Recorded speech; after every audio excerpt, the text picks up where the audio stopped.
é possível posicionar duas peças, um triângulo branco e um círculo preto, sobre um tabuleiro 8x8, como da figura, se o triângulo branco só pode ocupar a casa preta e o triângulo preto só pode ocupar a casa branca. E as duas peças não podem ocupar a casa adjacente. Então, veja, esse problema é um problema de combinatória que está falando o seguinte: eu tenho duas peças, tá? Essas peças não podem ficar uma do lado da outra.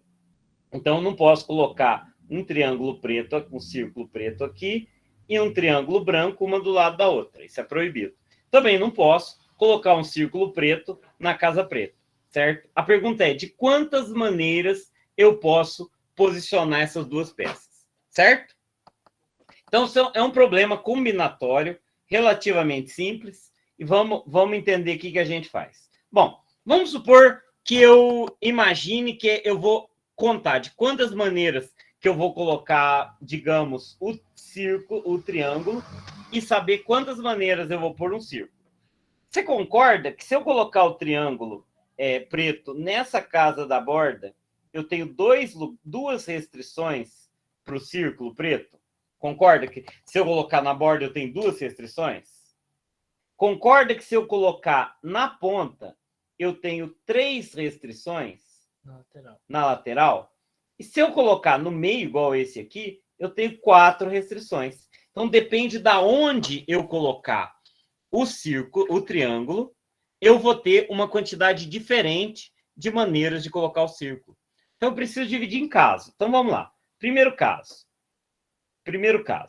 Quando o círculo está no canto. Eu ainda estou meio nervoso, depois eu me solto, explico melhor. Então, no canto. São 2 cantos, eu estou pensando no triângulo, tá? No triângulo. O triângulo está no canto. Tem 2 cantos que eu posso pôr o triângulo, certo? Em cada um desses cantos, eu vou ter 62 opções, são 2 cantos, eu vou ter 62 opções para colocar o círculo. Por quê? Eu não posso pôr o círculo nas 2 casas adjacentes. Nas outras 32 casas, né, são 32 casas brancas, e são 30, falei 62, não, 30. São 62 casas brancas e 30 pretas, eu tenho 30 opções para colocar o círculo preto. 28, né? Não, 30. Porque se eu colocar nesse canto, eu não tenho 2 opções. Se eu colocar nesse canto, eu não tenho 2 opções. Certo? Entendido isso? Se eu colocar no canto o triângulo, eu vou ter 30 opções para colocar a bola preta. Agora, se eu colocar a bola preta em qualquer uma, o círculo, o triângulo, em qualquer uma das laterais, são 6 laterais. Nas laterais. Se eu colocar o triângulo nas laterais, eu tenho 6 opções. Então, se eu tenho 6 opções, eu só não posso colocar nas 3 casas brancas vizinhas. Então, eu tenho 32 menos 3, 29 opções para colocar o círculo preto. Certo? Agora, se eu colocar no meio, em qualquer casa do meio, né? O número de casas do meio, você pode até... Aqui não são 6, certo? Contei errado, são 12. E tem essas 3 e essas 3 também, são 12 laterais. Agora, as outras casas do meio já foram 14, então faltam 16 casas do meio. Casas do meio são 16. Em qualquer uma dessas 16 casas, tem 28 lugares para eu pôr a bola preta. Vocês conseguiram entender esse raciocínio? Eu divido em casos, e a depender do caso, eu tenho 30 opções, 29 ou 28, tá? Então, é um problema de combinatória que eu tenho que dividir em 2 casos. 18, o que eu falo... 18 o quê? 18. 2, 14 e 18. Então, mas tem... 18, é verdade. 18. Certo? Tá, vou explicar de novo. Então, primeiro a gente tem que entender o problema. O problema é, eu vou colocar no tabuleiro uma peça, um triângulo numa casa preta e um círculo numa casa branca. Só que eu tenho a proibição de colocar uma casa vizinha, uma da outra, tá? Então, se eu colocar num canto, primeiro caso é um canto, se eu colocar num canto, qualquer canto que eu colocar, eu tenho 2 casas que são proibidas. Como são 30 casas brancas, eu tenho 32 casas brancas e 32 casas pretas, eu tenho 32 menos 2 casas que eu posso colocar. Ou seja, se eu colocar o triângulo vermelho aqui, eu posso colocar uma bolinha em qualquer uma dessas casas aqui. Só não posso colocar naquelas duas. Então, no canto, eu tenho 60 opções de colocar um triângulo no canto e uma bolinha preta, tá? Agora, a segunda opção. Se eu colocar uma bolinha numa dessas casas, o triângulo numa dessas casas aqui. 1, 2, 3, 4, 5, 6, 7, 8, 9, 10, 11, 12. Para cada uma dessas 12 casas laterais, eu tenho 29 opções de colocar o círculo. Por quê? Eu não posso pôr o círculo nem aqui, nem aqui, nem aqui. São as casas adjacentes. Então, sobram 32 menos 3 casas, 29. E se eu colocar nas outras 18 casas do meio, a gente pode contar 1, 2, 3, 4, 5, 6, 7, 8, 9, 10, 11, 12, 13, 14, 15, 16, 17, 18. Eu não posso colocar nas 4 casas adjacentes. Então, é 32 menos 4. Uma questão bem interessante, né? Dá trabalho fazer as contas aqui. Tem que fazer 12 vezes 29, 18 vezes 28. Quanto que dá, Thiago? 12 vezes 29, 18 vezes 28. Conta, vocês sabem fazer, né? Vou fazer na calculadora. 304. Tá? Hã? 304. 304? Não, 308. 348. Isso. 18 vezes 28. 18 vezes 28. 504. Somando tudo isso aqui. 504 mais 348 mais 60. 912 opções. Certo? Alguma pergunta a respeito dessa questão? Nenhuma. Essa pergunta, pode falar. Nesse caso aí, a gente tem que somar o canto 1, 2 e 3? Você tem que dividir em casos, né? Certo. Tem Não, essa parte tranquilo. Certo. Aí você tem que somar, porque o canto... Não, aí é o seguinte, você tem esse canto e esse, 2, né? Aí para cada um dos dois... Aí tem que somar as maneiras, né, do primeiro canto, do segundo, no caso, as maneiras que nós temos, né, de organizar essas duas peças. No primeiro caso, segundo e terceiro caso. Certo, isso. Tem que dividir em 3 casos. É bem parecido com os probleminhas do OBMAP, né? É bem parecido com os problemas do OBMAP. Sim, isso, para eu estudei, aprendi esse tipo de coisa no ensino médio. Mas hoje, com os novos currículos, as crianças estão aprendendo bem antes. Então, eu entendo que é difícil para o professor entender isso, e às vezes o meu aluno sabe mais do que eu esse tipo de coisa. O segundo problema também é de combinatória. Tá? O segundo problema está falando quantos números de 3 algarismos possuem pelo menos 2 dígitos consecutivos iguais. Então, é o seguinte, eu tenho um número de 3 algarismos. É 2 de combinatória na pancada, tá? E a parte que eu tenho mais... que eu menos gosto da matemática. Talvez por não saber tão bem quanto as outras, o Thiago gosta. Então, eu quero o número de 3 algarismos com 2 dígitos consecutivos iguais. Então, veja. Se eu colocar 3, 3, 1, eu tenho 2 números consecutivos iguais. Concorda? Eu tenho 2 números consecutivos iguais. Se eu colocar 1, 5, 5, também tenho 2 números consecutivos iguais. Se eu colocar 2, 2, 2, também tenho 3 números consecutivos iguais. Então, tem 3 maneiras de eu escrever um número de 3 dígitos consecutivos iguais. As 3 maneiras é igualzinho aquele, divide em 3 casos. Então, a primeira maneira é o seguinte. Eu tenho os 2 primeiros dígitos iguais. Esses são iguais. Certo? Segunda maneira, eu tenho os 2 últimos dígitos iguais. E a terceira maneira, eu tenho os 3 dígitos iguais. Certo? Ok? Terceira maneira é fácil, tem só 9 opções, certo? 1, 1, 1, 2, 2, 2, 3, 3, 3, até 9, 9, 9. Ok? Já aqui, eu posso... Então, aqui tem uma maneira, 9 maneiras de escolher esse número. Então, aqui tem que repetir, né? Então, 1, 1 dá 9. Já aqui, eu posso colocar qualquer um dos 9 dígitos aqui, concorda? Eu não posso pôr o 0 aqui. Para cá, sobram 9 opções. Porque eu não posso, eu posso pôr o 0, só que eu não posso pôr o número que eu já usei, que eu dividi em casas, certo? Entenderam por que 9? Eu não posso pôr o número que eu já usei aqui, senão eu cairia no terceiro caso. E o último é repetido. Então, desse jeito, eu tenho 81 números. Aqui eu não posso começar com 0. Então, eu tenho 9 aqui, eu tenho 9 aqui. O último número... 9 e 1. 9 e 1, 9 e 1. Agora, aqui, eu tenho 9 opções também. Então, eu tenho 81, também 81. Vamos só somar 81 mais 9, vai dar... Fiz alguma coisa errada? 162 mais 9. 171, tá certo. Achei que não tinha resposta. Ok? Porque esse número tem que ser igual, né? Então, se eu coloquei um número aqui, esse só tem uma opção. Escolhi o 5 aqui tem que ser o 5.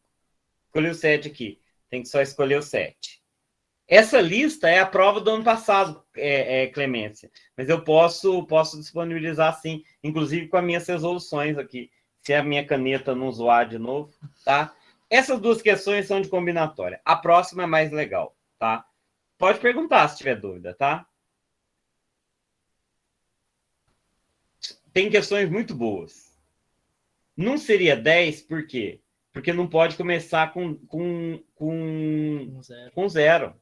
Então, não seria 10, tá? Não pode começar com 0. Então, é 9 vezes 9 vezes 1, 9 vezes 9 vezes 1 e 9 vezes 1 vezes 1. Certo, né? Pessoal que está aí, meus alunos, se quiser me ajudar também, tirar alguma dúvida minha, essa questão é muito boa. Essa questão é muito boa e difícil de fazer se não pensar numa questão.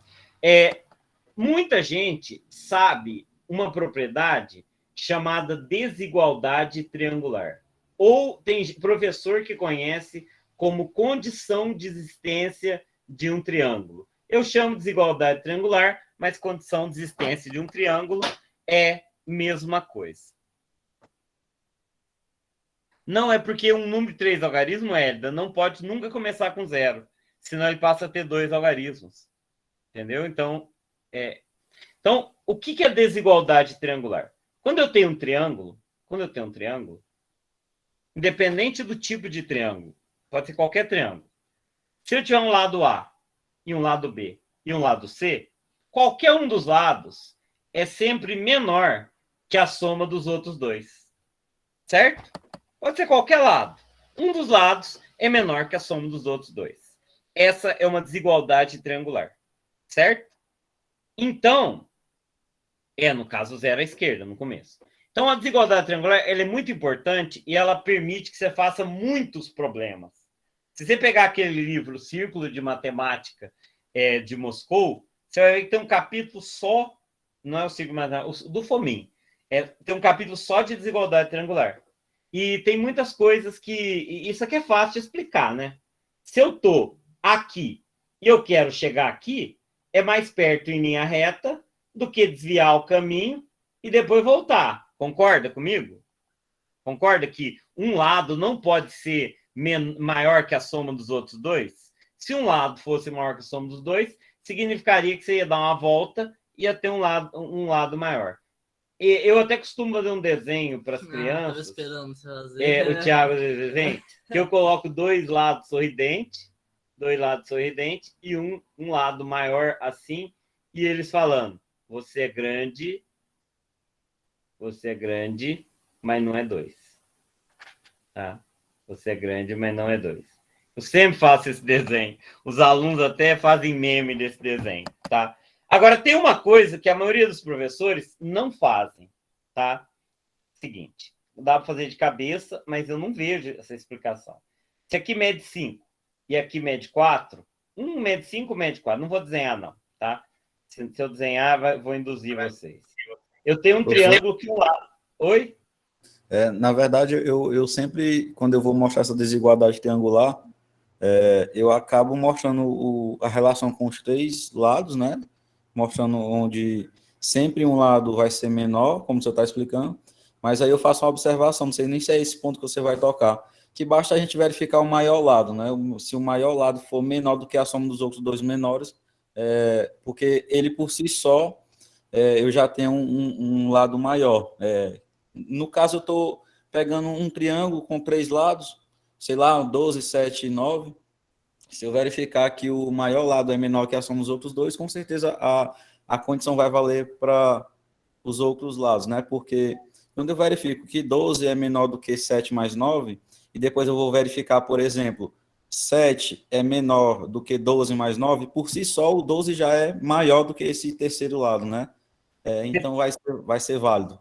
Você pega o maior lado e compara com os dois menores. Mas não é isso que eu ia falar, não. O que eu ia falar é o seguinte: se um lado medir 5, outro lado medir 4 e outro lado medir x, quais são os valores possíveis do...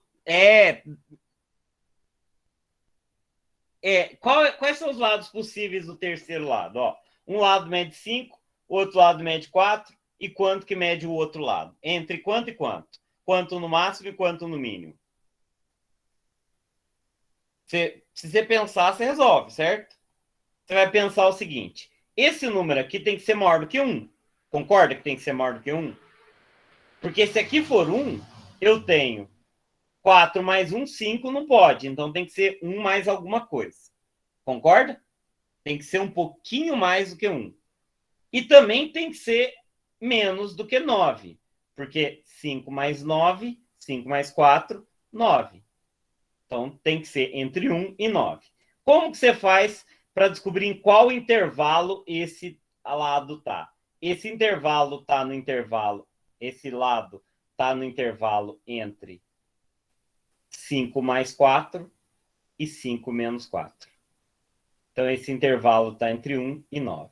Então se eu tenho dois lados e eu quero saber o terceiro ele está no meio da soma e da diferença dos outros dois lados. Eu não vejo ninguém falar isso, mas isso é uma coisa que pode ajudar você, tá? É uma relação notável, né? Você tem que fazer a soma do maior lado com o menor lado, você tem que somar os dois que você tem e achar a soma e achar a diferença. Você consegue perceber essa relação. Ok? Deu para entender isso aí? Tem uns problemas que caiu no canguru de matemática que usa essa ideia que eu estou falando aqui, que se você usar essa ideia, você sai em segundos na questão. Ok? Alguma pergunta sobre isso? Desigualdade triangular? Tendo algumas questões por SAIB, professor, eu acabei falando disso aí para meus alunos, né? Justamente essa relação que você está mostrando. Então, isso é legal. Aí vamos para essa questão aqui. Considere um trapézio, tá? Considere um trapézio. Cuja base maior mede A, a base menor mede B, e os lados não paralelos medem C e D. Vejam, esse trapézio não é um trapézio isósceles necessariamente. Esse trapézio pode ser um trapézio qualquer, certo? Pode ser um trapézio retângulo, trapézio escaleno, um trapézio até meio malucão, certo? Eu quero saber qual das combinações abaixo é possível. Veja. Olha o truque que a gente vai fazer aqui. Eu vou pegar esse lado D e eu vou transladar ele até aqui, formando um paralelogramo. E aqui medindo D. Certo? Entenderam o que eu fiz? Peguei esse lado e transladei ele até aqui. Certo? Aqui mede B, porque é um paralelogramo. Eu forcei um paralelogramo. Então, esse pedacinho aqui mede A menos B. Então, vejam, meus amigos. Eu tenho C, D e A menos B.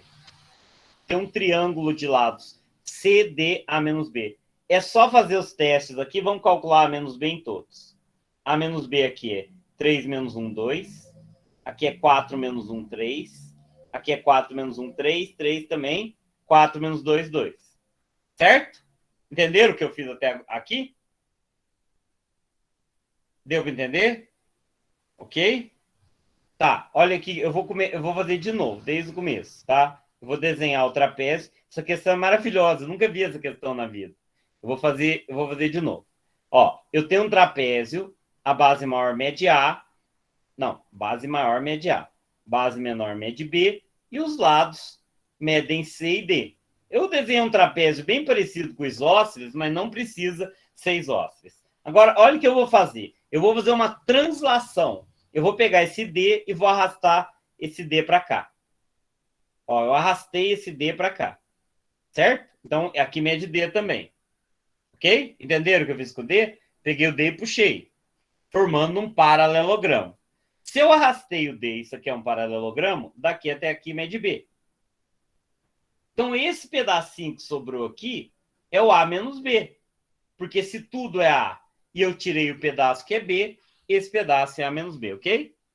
Então, eu tenho um triângulo de lado CD e A menos B. Então, estou perguntando, qual das combinações abaixo não é possível? Então, eu tenho um triângulo de lado CD e A menos B. Vou até grifar aqui, ó. CD, A menos B. CD, A menos B. CD, A menos B. CD, A menos B. CD, A menos B. Vou fazer aquilo que o Edivaldo sugeriu. Acho que foi o Edivaldo que falou, não sei. O Edivaldo sugeriu o seguinte. Ó, pega o maior. O maior é que é tudo igual, 2. 2 mais 2 é maior que 2, beleza. Maior que 3. 2 mais 2 é maior que 3. Vou até escrever. 2 mais 2 é maior que 2. Aqui, 2 mais 2 é maior que 3. Aqui, não deu, né? 1 mais 2 igual a 3. Não pode ser igual. Que o maior é 4. 2 mais 3 maior que 4. Aqui é tudo igual, né? 2 mais 2 é maior do que 2. Então, o único que deu impossível foi esse. Entenderam a ideia dessa questão?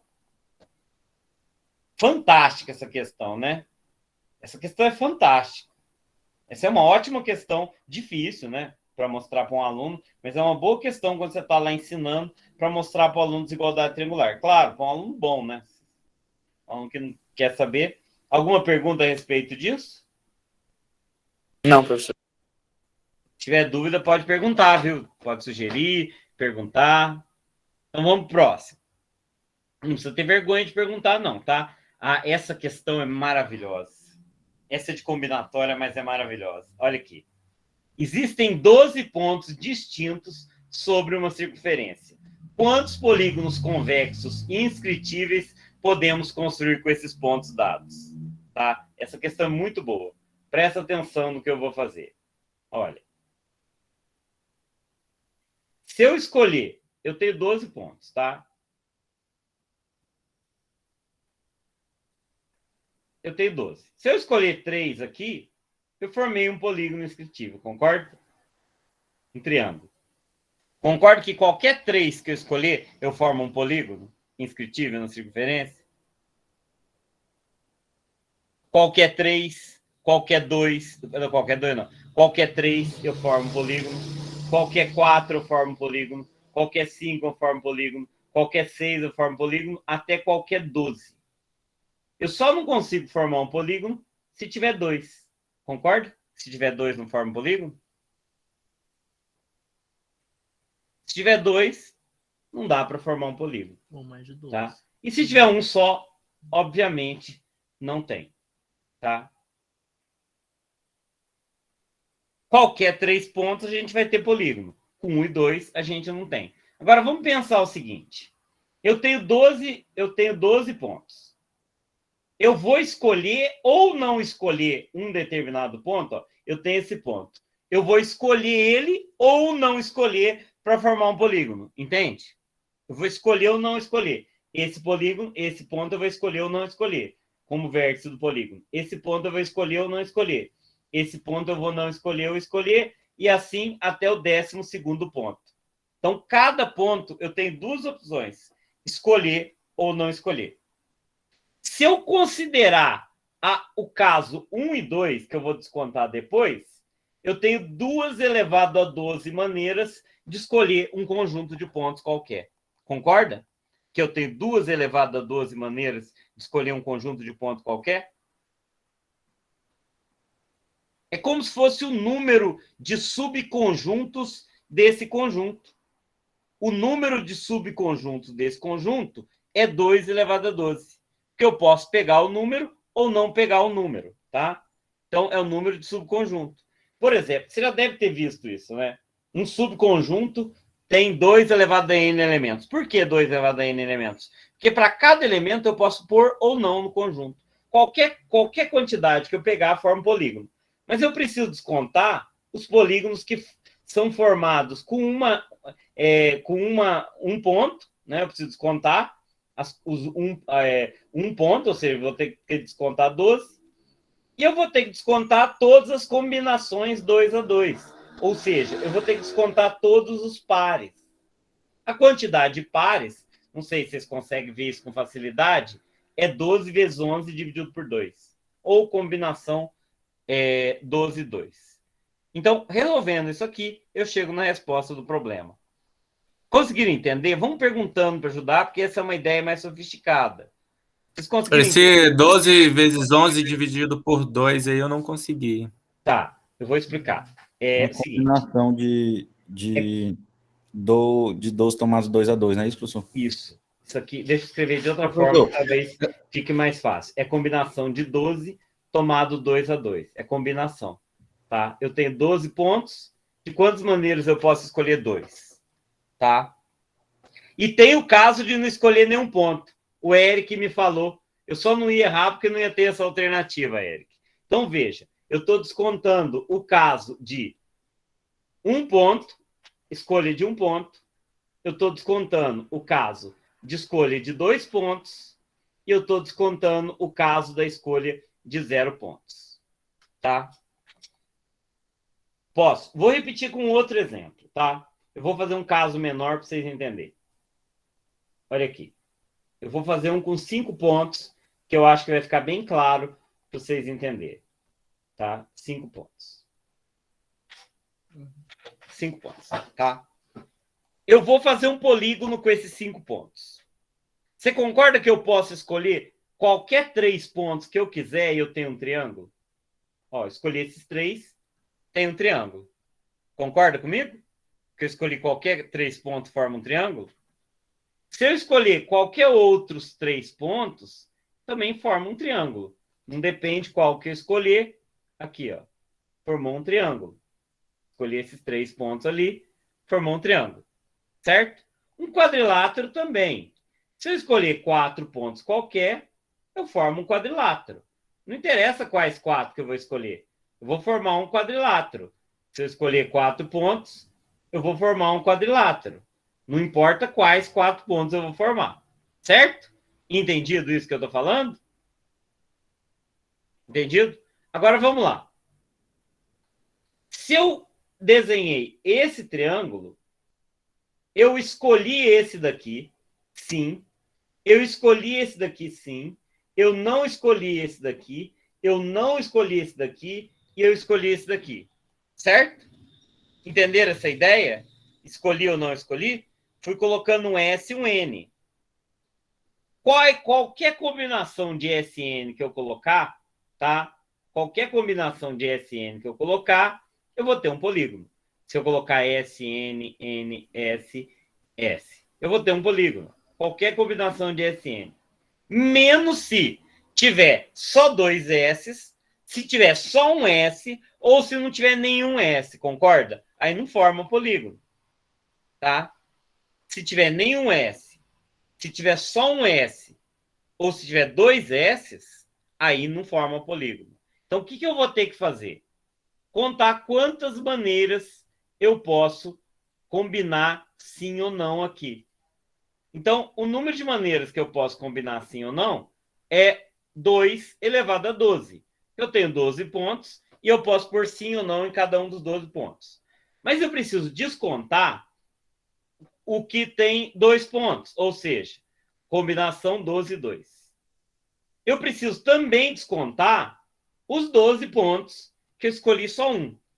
E eu preciso também descontar um ponto, uma possibilidade, que é um caso que eu não escolhi nenhum ponto. Fazendo essa conta, eu chego na resposta. Tá? Não sei se vocês já estudaram o binômio de Newton, mas vocês lembram que se eu somar as linhas do binômio de Newton, 12, 0, 12, 1, 12, 2, 12, 3, 12, 4, 12, 10, somar todo, 12, 11, 12, 12. Eu chego em 2 elevado a n? 2 elevado a 12, no caso? Lembra dessa propriedade do triângulo de Pascal? Se eu somar uma linha do triângulo de Pascal, eu não vou ter 2 elevado ao número daquela linha? Lembra disso? Pega o triângulo de Pascal, somo da 2 elevado a n. Aquilo e o triângulo de Pascal tem a ver com combinação. Então, aqui é o número de polígonos de 0 lados, não existe. Polígono de um lado não existe, polígono de 2 lados não existe. Depois, o próximo seria número de triângulos. Depois, número de quadriláteros. Aqui é número de decágono, número de um decágono, número de dodecágono. Só que eu vou tirar esses 3 aqui. Esse daqui é 1. Né? 12, 0. Esse aqui é 12. Ou seja, esse e esse. Já esse daqui é o quê? É 12 vezes 11 dividido por 2. Né? Por que é 12 vezes 11 dividido por 2? Só você pensar. Eu tenho 12 polígonos, 12 pontos. Cada um pode ligar com os outros 11. Só que tem 2 pontas, ida e volta. Então, tem que dividir por 2. Tá? Então, fazendo essa conta, vai ser 4.096 menos 66? 66 menos 12 menos 1. Nem precisa fazer a conta, porque só tem um número na casa dos 4.000. Certo? Conseguiram pegar as ideias dessa questão? Professor, essa questão também ela sairia, é uma dúvida só. Ela sairia fazendo as combinações, as somas, combinação de 12 tomados 3 a 3, mais combinação de 12, onde eu escolheria 4, até todas as possíveis, sim, né? Sim, daria muito trabalho. Você poderia também fazer o seguinte, ó. 12, seria muita 3 combinação 3, aí para ser feito. Mais 12, 4 a 4, 12 mais 12, 5. 5 a 5, mais 12, 6 a 6, até 12... ou pegar o triângulo de Pascal e somar a linha do triângulo de Pascal inteiro menos os 3 números. Certo? Aí também daria certo. Você desenha o triângulo de Pascal até 12 e soma a linha inteira. Também funciona. Certo? Só que dá muito trabalho, né? Certo? Questão legal. Muito legal essa questão. Tá? Uma questão muito boa. Eu nunca tinha visto esse tipo de questão desse jeito aqui, mas é interessante, tá? E aqui ajuda a entender que a soma de uma linha do triângulo de Pascal... Porque, olha, deixa eu mostrar uma coisa. Isso aqui parece besteira, curiosidade, mas eu acho que não é. Tá? Veja, não deixei espaço. Vocês conhecem o triângulo de Pascal, né? O triângulo de Pascal, você põe 1, 1, 1, 1, 2, 1, 1, 3, 3, 1, 1, 4, 6, 4, 1, 1, 5, 10... não, 10, 10, 5, 1. Tá, fazer até aqui. Se eu somar as linhas, olha o que vai acontecer. 2 elevado a 0, que é 1. Aqui deu 2, que é 2 elevado a 1. Aqui dá 4, que é 2 elevado a 2. Aqui dá 8, que é 2 elevado a 3. Aqui dá 16, que é 2 elevado a 4. Aqui dá 32, que é 2 elevado a 5. Certo? E esses números aqui, ó, vou pegar essa coluna aqui. Isso aqui é combinação 5, 1. 0. 5, 0. Aqui é combinação 5, 1. Aqui é combinação 5, 2. Aqui é combinação 5, 3. Aqui é combinação 5, 4. E aqui é combinação 5, 5. Certo? Então, essa soma aqui é 2 elevado a 5. Ok? Alguma dúvida, alguma pergunta? Pode perguntar, não precisa ter vergonha. Tá? Tá muito difícil? Tá conseguindo entender? Tá clara minhas explicações? Estão conseguindo? Tá? Espero que vocês gostem. Deixa eu falar um negócio para vocês. Esse menino aqui, ó, que tá do meu lado, ele tem 10 medalhas de ouro na UBM, em Olimpíada de Matemática, tá? Por que ele tem 10 medalhas de ouro? Porque ele estuda, talvez, do jeito certo. E uma das coisas que eu falo para o pessoa é, como que estuda para uma prova? Faz as questões anteriores da prova. Ele ganha medalha de ouro do BMEP porque resolveu todas as questões. Desde a primeira BMEP, todas. O Eric, que está aí, também resolveu todas para essa prova do BMEP. Então, quando você fez todas as provas anteriores, a tua chance de entender como é que vai bem na prova é maior. Então, a minha dica para quem quer ir bem no Profmat, faz o máximo de Profmat anterior que vocês conseguirem. E é isso que eu estou fazendo, porque você vai pegando o jeito das questões. Entendeu? Claro, vocês não têm tanto tempo, voltou a aula presencial e não sei o quê, mas vocês vão aprendendo isso, tá? Olha essa questão aqui. Essa questão é uma questão relativamente fácil, tá? Eu acho que essa questão a maioria consegue fazer. Sobre um segmento AB, são construídos 2 quadrados adjacentes de lados x e y, conforme a figura. Eu quero saber a medida do CD, em função de x e y. Veja, você concorda que aqui eu tenho um triângulo retângulo? Concorda comigo que eu tenho um triângulo retângulo? E se eu tenho um triângulo retângulo, eu posso aplicar o teorema de Pitágoras? Concorda comigo? Vamos chamar esse ponto de M. Você concorda que CD é igual, CD ao quadrado, é igual a CM ao quadrado mais DM ao quadrado? Olha, pessoal, mas DM é o quê? X mais Y. Então, DM é X mais Y ao quadrado. Não, DM é X mais Y. Tem que levar ao quadrado. O que é o CM? Olha, se tudo isso aqui é X e esse pedaço é Y, então esse pedaço aqui, que é igual àquele, é X menos Y. De acordo? Então, X menos Y. Então, X menos Y ao quadrado. Então, o quadrado de CD é X menos Y ao quadrado mais X mais Y ao quadrado. Certo? Agora é só fazer álgebra, né? Que é o produto notável. Eu acho que isso aqui todo mundo sabe. É uma das coisas que a gente... Uma das poucas coisas que dá tempo de ensinar na escola, comum. Então, isso daqui a gente sempre ensina. Então, isso eu acho que ninguém tem dúvida, tá? Isso aqui é simples. E eu vou cortar esse com esse. Então, vai ter o quê? 2 vezes x2 mais y2. Mas vejam, eu não tô... Isso é o CD ao quadrado. Vou até copiar de novo aqui. Então, o CD é a raiz quadrada desse, tá? Eu acho essa a questão mais fácil que a gente fez até agora. Não sei se vocês concordam comigo. Que essa é a mais fácil que a gente fez até agora. Essa é tranquila, né? Essa é tranquila. É claro, tem que ter um certo traquejo, mas é álgebra, tá? Se tiver qualquer comentário, pode fazer, tá? São sempre bem-vindos. O Edivaldo fala, eu acho legal falar, tá? Adriana Teixeira, CTPM, é do Colégio Tiradentes da Polícia Militar de Minas Gerais? É, eu também acho, Marcos. Eu dei aula no Colégio Tiradentes da Polícia Militar de Minas Gerais, em 2017. Isso mesmo. É, eu trabalhei na unidade de Passos.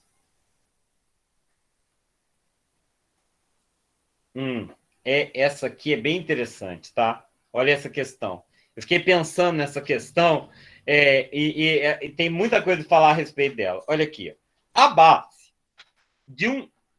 A base, lado distinto, de um triângulo isósceles mede 6 centímetros e a altura dessa base mede 4. Então, eu tenho um triângulo isósceles, tá? Tem um triângulo isósceles. Vamos desenhar um triângulo qualquer aqui, tá? Que ele tem base 6 centímetros e altura 4. Altura 4. Nele, inscrevemos outro triângulo isósceles com base paralela ao triângulo original e o vértice oposto no ponto médio da base do triângulo original, de modo que a área do triângulo inscrito seja a maior possível. Então, eu vou desenhar um triângulo aqui dentro. Com base paralela, tá? De modo que a área desse negócio aqui seja a maior possível. Aqui é o ponto médio, tá? Divide no meio. E aqui é paralelo, as bases são paralelas. Eu quero saber a maior área possível, tá? Entenderam o problema? O que o problema fala? Eu desenhei o problema, eu quero saber a maior área possível. Certo? Ok? Então, vamos lá.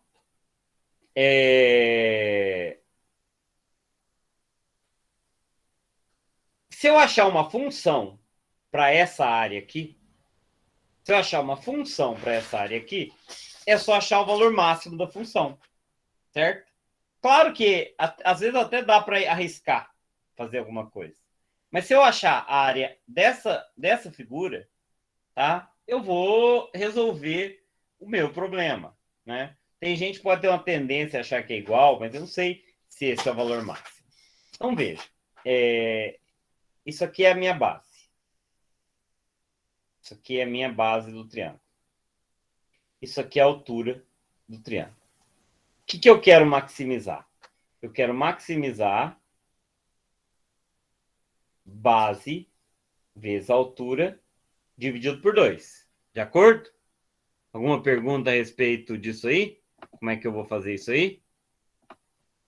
Se tiver pergunta, pode me falar, tá, pessoal? Eu acho bem interessante a gente ir debatendo, porque, assim, eu entendo, às vezes vocês podem ficar com vergonha, eu sou professor, eu não sei, mas, assim, eu tô há 28 anos na estrada, comecei muito novo, e no começo da carreira eu também não sabia, então não precisa ficar com vergonha, porque às vezes a gente fica com vergonha e não resolve a nossa questão. Então, veja, vamos lá. O que eu vou fazer aqui? Eu vou usar a seguinte ideia. Eu consigo achar uma razão de semelhança entre dois triângulos que eu tenho aqui. Eu vou chamar aqui de A, aqui de B, aqui de C, aqui de M, aqui de P e aqui de Q. Você concorda que o triângulo ABC é semelhante ao triângulo APQ? Eles têm esse ângulo é igual, é comum. Esse lá ângulo aqui é correspondente a esse, então eles são iguais, têm a mesma medida, são congruentes, as retas são paralelas, e esse ângulo é igual também pelo mesmo motivo, certo? Então tem dois triângulos semelhantes, tá?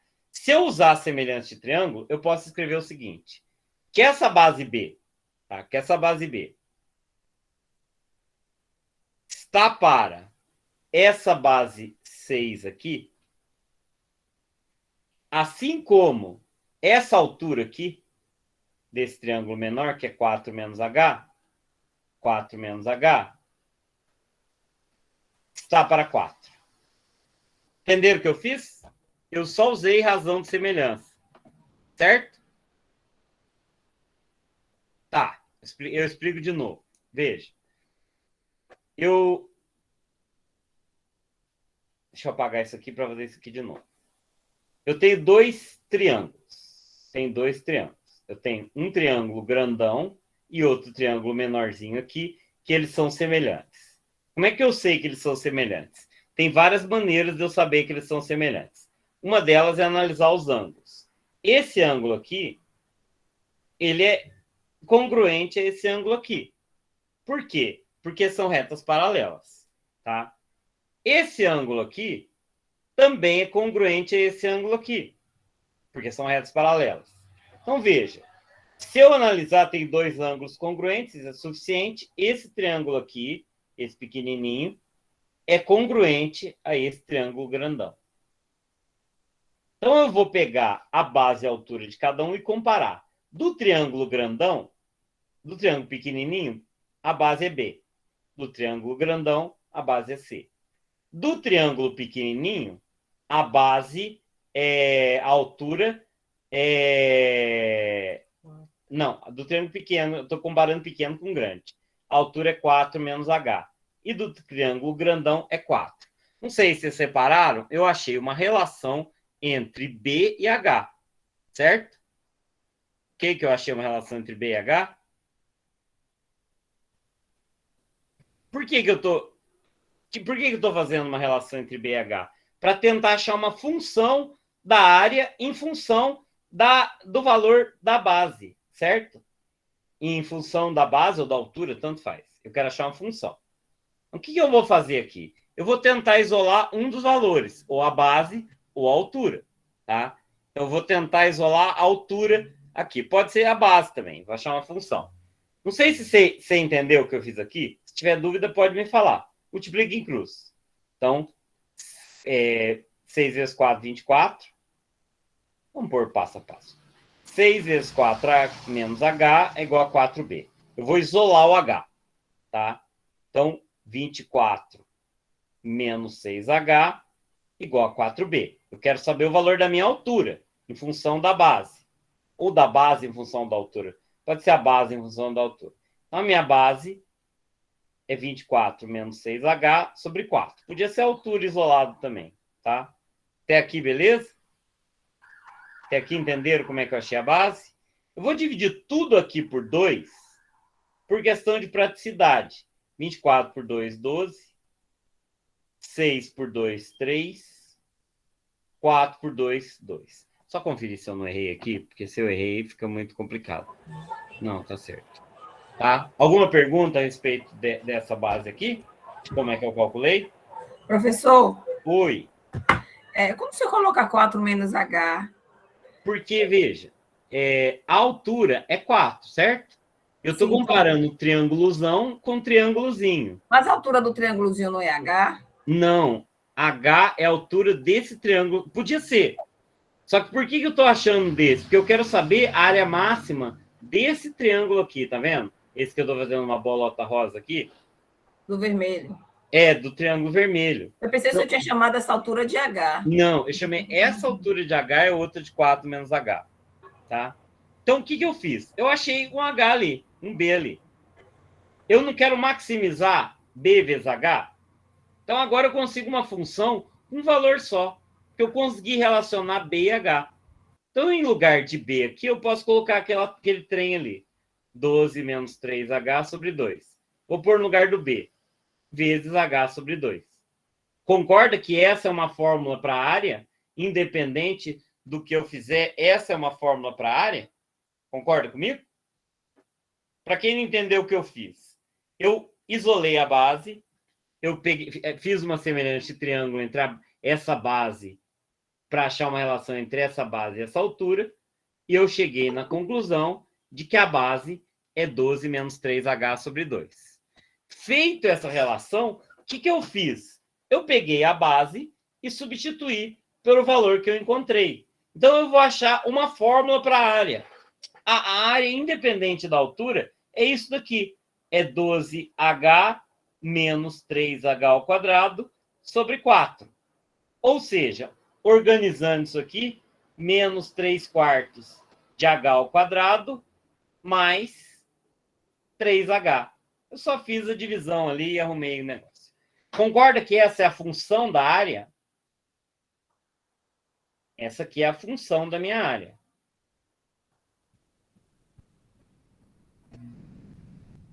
Certo? Agora veja, meus amigos. Como que eu maximizo uma função? O que eu faço para maximizar uma função? Bom, maximizar uma função em geral, se você sabe derivada, pode usar derivada. Mas se você olhar o gabarito oficial, eles não fizeram com derivada. Como essa função, se eu calcular a derivada primeira dela, igualar a zero, eu vou ter o máximo da função. Mas sem usar a derivada.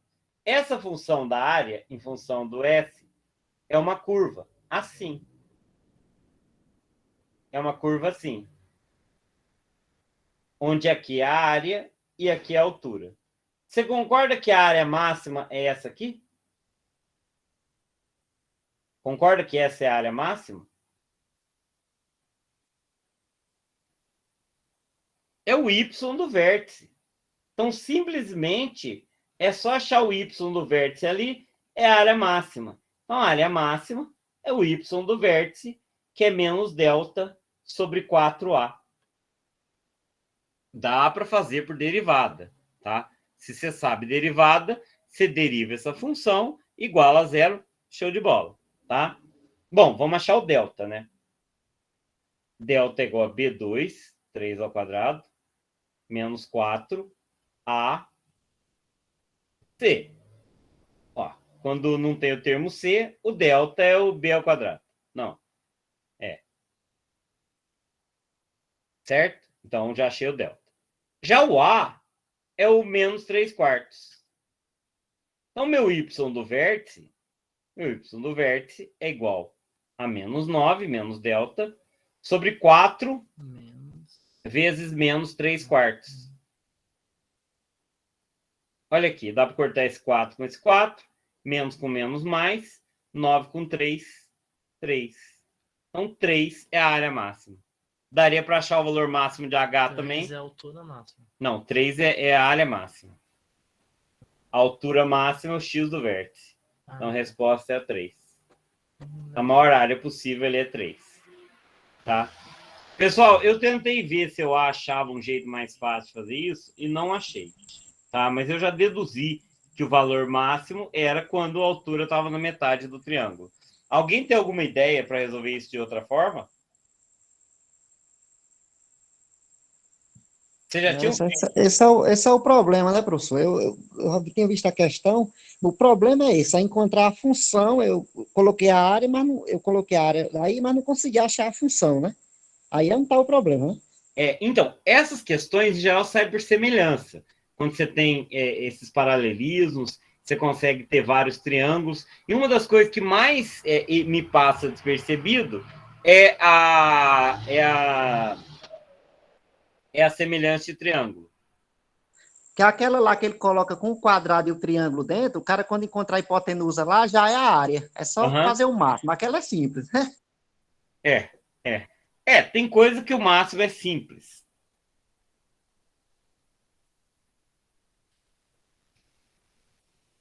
A área máxima é quando aqui forma 90 graus. É verdade. Quando ele dá o triângulo dentro do quadrado, aí é só que ele dá lá. Tem uma questão que ele faz isso, dá um triângulo, a área máxima do triângulo. Aí quando você calcular a hipotenusa, já é a área. Aí é só maximizar, né, no caso. Mas nesse caso aí, fica mais difícil, porque tem que analisar muita coisa para chegar na função. Mas a ideia é essa mesmo. Sim. Olha o comentário do Marcos. Nós fomos talhados para usar a mente. Não fomos aprender modo mecânico.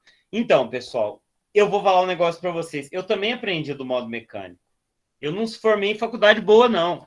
Eu estudei numa faculdade particular e simplesinha. E o meu curso nem era matemática. O meu curso era licenciatura plena em ciências.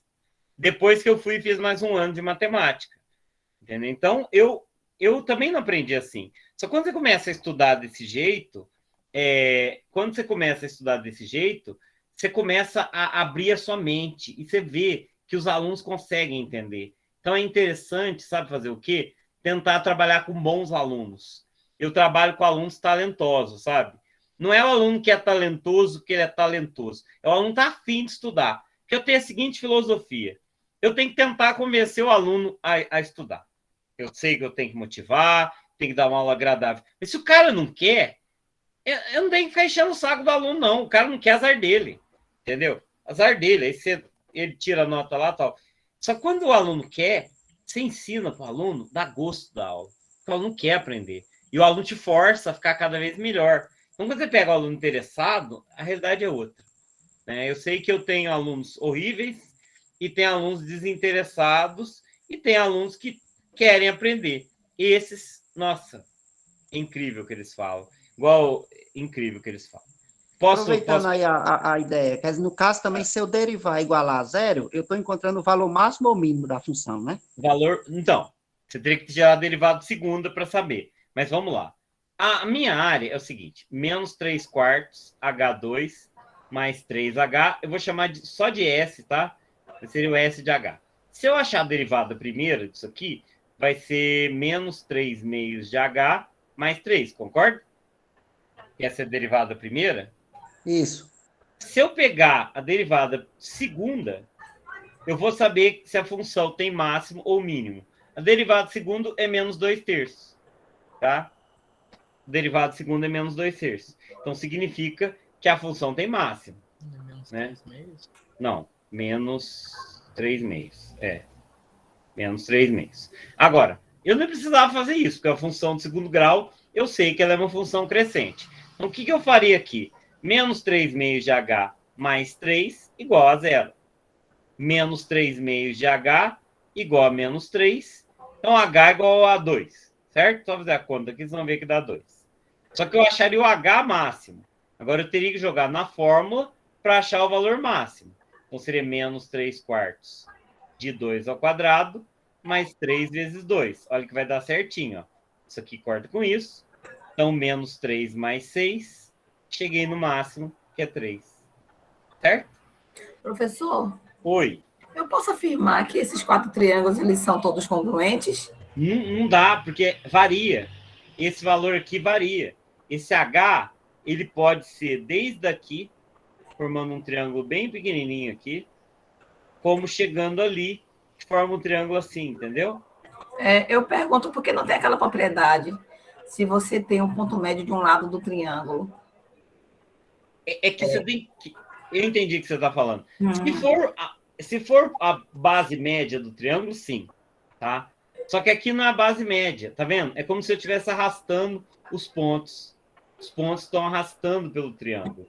Tá? Então, você tem várias áreas. Você pode, quer ver? Deixa eu mostrar um jeito mais fácil para vocês entenderem. Mas com relação aos ângulos, sim, né, professor? Em relação quando você traçou aquela base ali, o Bzinho, né? Dá para dizer que os ângulos, sim, são congruentes. Não, os ângulos nunca mudam. Os ângulos não mudam. Porque as duas bases sempre são paralelas. Os ângulos não mudam. Nesse caso, dá para ter uma base maior de por onde começar o problema. Mas no caso, a resposta ali deu o triângulo, no caso que ela falou. Peraí, eu vou tentar botar uma grade aqui. Merda. Peraí. Deixa eu tentar fazer um triângulo isósceles. Essa figura, na verdade, é por conveniência, né, professor, que o senhor fez aí. A gente tem que tentar moldar uma figura sempre com algo que a gente consiga chegar em algum lugar. E aí a gente consegue ter uma noção da dimensão, porque nem sempre essas figuras elas são precisas, né? O problema dessa figura é que ela é... O problema dessa figura é que ela é variável. Quer ver? Olha o que eu vou fazer aqui. Eu vou marcar um ponto aqui no lado, tá? Esse ponto aqui, ele tá arrastando no lado, certo? Deixa eu ver se eu consigo arrastar ele. Tá arrastando no lado. Agora eu vou traçar uma reta paralela aqui. Vocês vão me entender o que eu tô falando. Vou traçar uma reta paralela passando pelo ponto. Muito legal vocês saberem usar o GeoGebra, que isso aqui ajuda até a treinar a mente. Aí eu vou marcar um ponto aqui.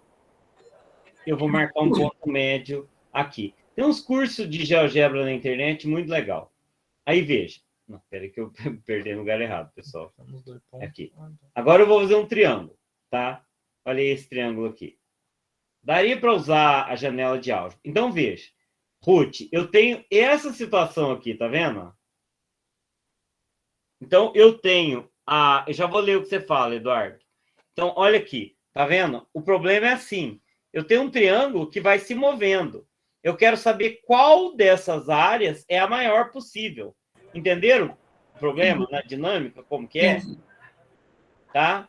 Então, eu posso mover o triângulo. Então, o maior possível, como o Luiz falou, é quando o ângulo aqui forma 90 graus. É a maior área possível. Não, nem sempre. Não é? Então, peraí, eu vou exibir a janela de álgebra. Quando os 4 triângulos são congruentes. Olha a minha janela de álgebra, quer ver? Eu vou mostrar a janela de álgebra. Peraí que apareceu e eu cliquei. Cliquei 2 vezes. Apareceu a janela de álgebra. Se você olhar aqui, 2,36 é a área máxima. Não é que a minha base não é 6, tá? Se eu puser a base 6, quanto que é a base mesmo ali? 6 e 4? 6 e altura 4. A base é 6, a altura é 4. Como é que eu mostro mesmo as grades aqui? As barras... aí. Aqui. Eu vou pôr o tamanho certinho. Eu vou pôr... É só arrastar. Eu vou pôr 6 aqui. 6. Vamos olhar ali, TB. Cadê o segmento? Esse segmento qual que é, Thiago? O segmento BC. Espera aí que vocês vão entender. Esse aqui tem que ter 6 de tamanho? Mais um aí. Aqui? Deu 6 certinho? Cadê? Pera. Segmento BC. 6, certo. Agora esse é o segmento do F. Aqui, 4. 1, 2, 10 mais um. Sim, tem certeza? Uhum. Então, olha aqui a figura, pessoal. Agora tá com 3, sobe um. Sobe um. Então, olha a figura aqui no GeoGebra. O GeoGebra é bom para você aprender, tá? Eu acho o GeoGebra uma coisa incrível. Agora, olha aqui. Eu vou olhar nesse T2 aqui. Não sei se vocês estão enxergando. No última figura, 2,69. Dá uma olhada aqui, que esse valor nunca vai passar de 3. De 3, Thiago. E eu vejo errado. Por que nunca dá bastante de 3? O máximo ali era quanto? Peraí, deixa eu olhar. Tá certo. O máximo é 3. Eu achei que era... Então, tá vendo? O máximo é 3, ó. Tá vendo? certo, Wilson. Ele vai diminuindo, até chegar no máximo, que é 3, e depois vai chegando até o 0. Entenderam a ideia da figura? Por que que não é? Aí, Ruth, no lado que ele é máximo, é a base média. Todos os triângulos são congruentes. Tá? Ok. Eu acho que não, Duda. Não sei se daria para fazer isso que você está falando, não. Daria. Não, mas como é que a gente prova que daria? Não. No caso, chegaria na resposta. Então, não tem como ter certeza. Eu pensei nisso também, por isso que eu perguntei. Eu pensei nisso que ele falou. É a prova de marcar X. Você pode conjecturar que é isso e marcar o X. Porque eu acho que seria o mais óbvio, tá? Mas é interessante. É interessante fazendo GeoGebra também, tá? Então, legal. Então, vamos para a próxima questão. Agora, professor, quando você... Vai mudar de questão? Pode falar dessa questão. Porque o senhor falou que está calculando a área máxima desse triângulo dentro aí, né? O vermelho, não é isso? Aham. Pronto. Aí eu perguntei ao senhor, qual foi a altura dele que o senhor deu? O senhor disse que foi H. H. Tá. Aí quando o senhor relacionou lá, o senhor botou B está para 6, que B é a base dele, que 6 é a base do maior, assim como 4 menos H. Por que não H? Eu entendi tudo, mas por que não H? Porque a base desse triângulo pequeno, a altura desse triângulo pequeno é 4 menos H. Ok, mas a área que o senhor está procurando não é do vermelho? É do vermelho. Não, mas eu não fiz semelhança com o vermelho. Fez semelhança com o vermelho é semelhante também. Só que a gente não sabe disso. Quer dizer, até sabe, né? Não. Dá para mostrar que é semelhante. Ou não é? Não é semelhante, não. Não é semelhante. Não tem. Esse o da resposta tá? Então, okay. ótima pergunta, Ruth. Isso ajuda muito. Valeu, obrigada. Tá? Vocês podem perguntar. Veja. Essa questão é maravilhosa. Essa questão é boa para vocês passar para os alunos de vocês entender. Um dos grandes falhas de número primo, pessoal, é que você ensina o número primo lá no 6º ano e depois nunca mais ensina. Então, é uma matéria que cai e a gente acaba não ensinando. Eu costumo ensinar número primo todas as séries, que é interessante. Seja n o menor número inteiro positivo para o qual devemos multiplicar 2.550 para que o resultado seja o quadrado de um número natural. A soma dos algarismos de n eles colocaram a soma para você não ir fazendo chute, tá? Vou tentar aumentar o máximo que eu conseguir. Eu acho que não dá para pôr mais que isso. Vou tentar. Vai no dedo. Vou no dedo. Aqui, vamos lá. Então, primeira coisa que eu vou fazer é fatorar 2.520. Vamos fatorar por 2, 1.260, por 2, 630, por 2, 315, por 3, 105, por 3, 35, por 5, 7, por 7, 1. Certo? Então, veja, esse número é 2 ao cubo, vezes 3 ao quadrado, vezes 5, vezes 7. Você não concorda que para ser um quadrado perfeito, todos os expoentes têm que ser par? Concorda comigo? Para ser um quadrado perfeito, todos os expoentes precisam ser par. Então, o que eu vou fazer? Eu vou multiplicar isso daqui por 2, porque aí vai ficar 2 elevado a 4, né? Vou fazer vezes. Aqui vai ficar 2 elevado a 4. Aqui o 3 já está ao quadrado, não precisa multiplicar por nada. O 5 eu vou multiplicar por 5, que vai ficar 5 ao quadrado. O 3 ao quadrado também. E o 7 eu vou multiplicar por 7, que vai ficar 7 ao quadrado. Então, se eu multiplicar esse número por 2 vezes 5 vezes 7, acabou. É um quadrado perfeito. Então, é só multiplicar aquele número por 70. Certo? É o menor número possível. Entenderam isso?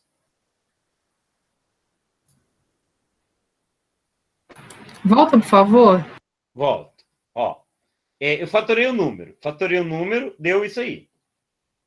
Esse número não tem raiz quadrada, né? Ele não é um quadrado perfeito. Para que o resultado seja um quadrado, todos os expoentes têm que ser par. Porque, se eu for tirar a raiz quadrada aqui, eu não consigo tirar a raiz quadrada de 3 e dividir 3 por 2. Seria isso aqui, E aqui 3 elevado a 1, e ali 5 elevado a meio, e 7 elevado a meio. Então, para tirar a raiz quadrada, tem que ser tudo par. Então, um quadrado perfeito é um número que só tem expoentes pares. Para só ter expoentes pares, o que eu vou fazer? Eu vou multiplicar por uma série de números, de modo que aqui vai ter que ter o 2, o 3, o 5 e o 7, é inevitável, só que todos os expoentes vão ter que ser par. Então, se eu multiplicar 2 ao cubo por 2 elevado a 1, vai dar 2 elevado a 2, que conserva a base, soma os expoentes. Já o 3 elevado a 2, deixa ele quietinho ali. O 5, eu tenho que multiplicar por 5, porque 5 vezes 1, 5 vezes 1, 5 ao quadrado. E o 7, eu tenho que multiplicar por 7 elevado a 1. Então, aqui vai dar 7 elevado a 2. Se eu fizer 2 vezes 5 vezes 7, 70. O primeiro lá vai dar 2 elevado à quarta, né, professor? Isso. 2 ao quadrado de vermelho. É 2 à quarta. Tá. Eu estava já olhando aqui na fatoração para ver se eu errei. Então, a soma dos algarismos é 7. Certo? Diga, Sara. Uou! Legal essa questão, não é? Usa a ideia da teorema fundamental da álgebra, da aritmética. Certo? Alguém tem alguma pergunta para fazer dessa questão? Pode perguntar. Tipo a Ruth perguntou na outra questão. Quando ninguém pergunta é porque ou todo mundo entendeu tudo ou não entendeu nada. Quer dizer, eu acho que entenderam, né? Mas... obrigado. Entenderam tudo. Hã? Essa é porque entenderam tudo. Espero que sim. Mas se não entendeu, eu explico, tá? Eu mando sim, tá? Inclusive, quem aceitou o convite já vai receber a gravação, pode acessar pelo e-mail, tá? Assim que terminar a aula, você vai entrar no teu e-mail e vai ver e consegue ver a gravação. Mas vai estar no meu canal também, depois eu passo para vocês. Vamos lá. Sendo n um número inteiro positivo, podemos dizer que o número de soluções reais distintas dessa equação é... Então, olha o que eu quero saber. Eu quero saber quantas raízes tem essa equação aqui. Tá? Ok? Entenderam a pergunta? Eu quero saber quantas são as raízes reais dessa equação. Se fosse complexas, 2n. Raízes distintas. Quantos números diferentes? Vamos lá. Então, a equação é essa aqui. Essa questão é um pouco mais difícil de pensar na hora. Eu vou chamar de yx elevado a n, né? Eu posso, né? Posso substituir o que eu quiser. Então, isso aqui vai dar y ao quadrado menos y menos 2 igual a 0. Então, concorda que eu consigo resolver? Então, o Clemência perguntou se o número máximo de raiz tem a ver com o grau do polinômio. De raízes complexas, considerando multiplicidade, sim. Se eu perguntasse qual é o número de raízes complexas da equação, é 2 elevado a n. Aí não poderia ter o distintas também, né? Porque o distintas meio que atrapalha essa história. Mas que além de que é raiz real e distinta. Então é mais complicado um pouco. Mas olha, se eu chamar yx elevado a n, vai dar essa equação aqui. Vamos resolver essa equação. Delta, que é igual a B2 menos 4ac, dá 9 delta. Né? B2 menos 4ac. Y é igual a menos B, mais ou menos raiz de delta, sobre 2a. Então eu tenho dois valores de y. Pode ser 4 por 2, 2, ou menos 1. Entenderam o que eu fiz? Eu fiz rapidinho, mas o delta acho que todo mundo sabe. Calculei y igual a 2 e y igual a menos 1. Ok? Certo? Agora vamos dividir em casos. Se o n for par. Vamos começar do n ímpar. Se o n for ímpar. Tá? Se o n for ímpar. Essa questão é legal pra caramba.